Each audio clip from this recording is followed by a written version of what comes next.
The story of Moses and Jethro in Exodus chapter 18 provided a wonderful example of biblical counseling.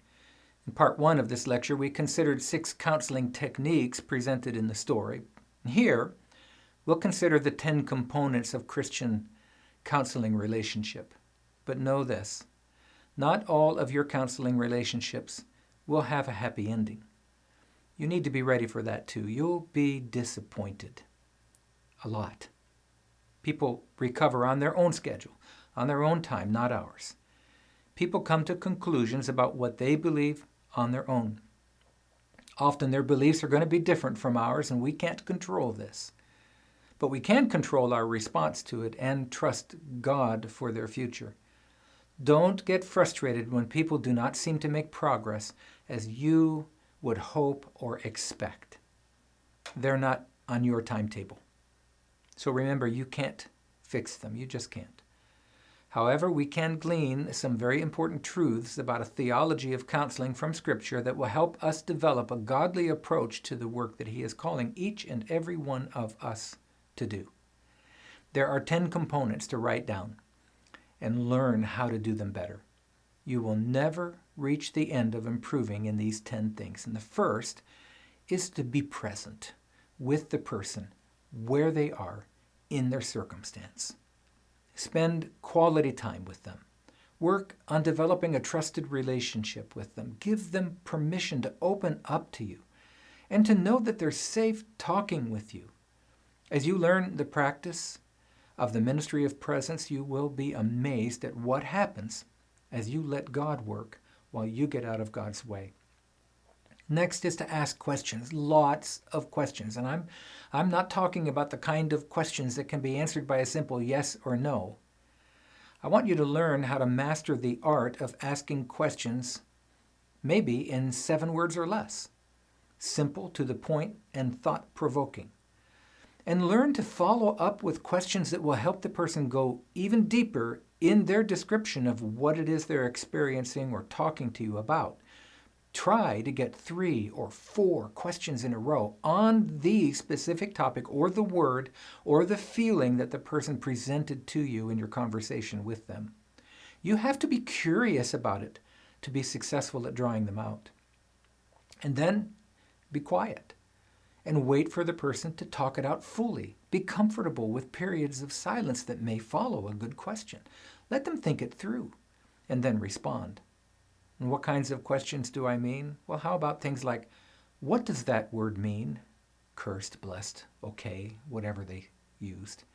How does that make you feel? Why do you feel abandoned or blessed, stressed, hopeless, sad, or worried? How about, tell me how your faith helps you? How can faith help you now? And where is God in all this? Who is God? Does God love you? And how do you know?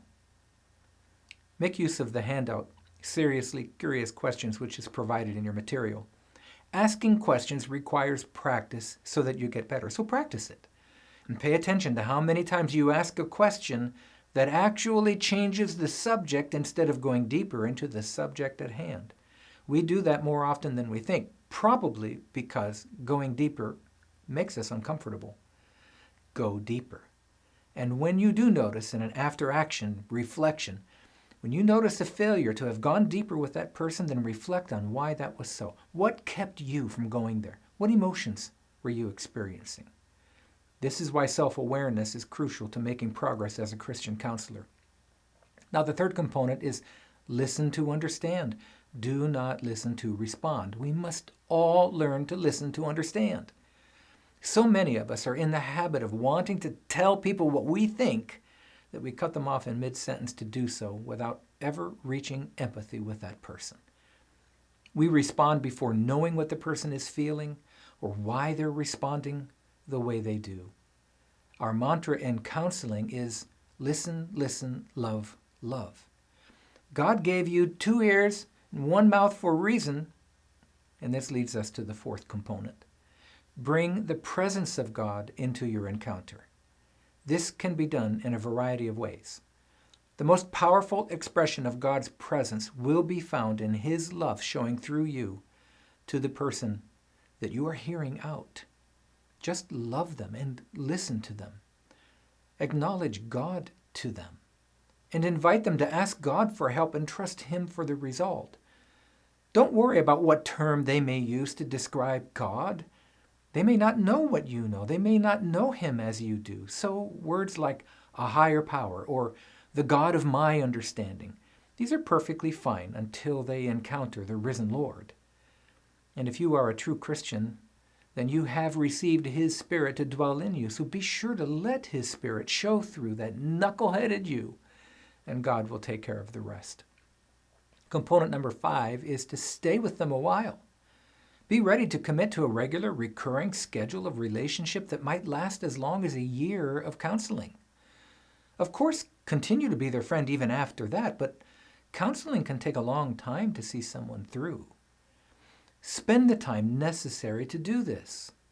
Listen to me, if your idea of counseling is to show up, point fingers, read a scripture, tell them what to do, say a prayer in a cloud of dust, and then move on, well, that would not be a solid theology of counseling, and you will need to make some real changes of heart in order to proceed. Component number 6 is keep encouraging them. Keep listening. Keep asking questions to draw them out so you can hear their whole story. Let them be angry. Let them cry. Let them know it's okay to share these emotions with you because you will not judge them. You'll love them through it. Component number 7 is to observe them carefully. Observe. Make mental notes about how they seem to be feeling and how they seem to be responding to their situation. What emotion are they experiencing right now, and how is this making it difficult for them to return to normal? An effective tool we like to use is called the Wheel of Emotions. A copy of it will be provided in the material for you to use.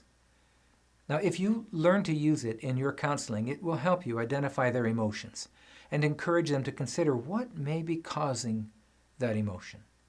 Pay attention to their nonverbal communication too. After all, we must become expert in communication, and nonverbal is an important part of understanding what someone is trying to tell us from their point of view. Now, component 8 is to help them see the good and the bad. Help them see the good and the bad. How is the bad affecting them negatively? Are they able to see the negative effects of their response to the problem? And how can the trial be used for their good? What good things can they do to get through the difficult circumstances? Component 9 is to counsel them with good, biblical, godly truth that can help them develop an action plan that will guide them through to a return to normalcy and perhaps a stronger faith.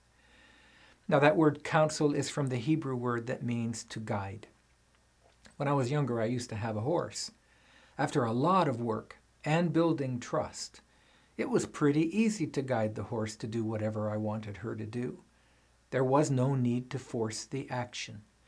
Biblical counseling is guiding, it is not forcing. And the person will only accept your counsel if they feel comfortable with the idea. It's always best to find a way for the guidance to seem to them like it was their idea in the first place. It's much easier to gain acceptance and increase the chance of follow through when they think the idea was theirs anyhow. Help them create an action plan once they have it, and accountability. Keep them accountable to do it. Finally, the final component is when you reach the end of counseling. You draw the counseling to a conclusion.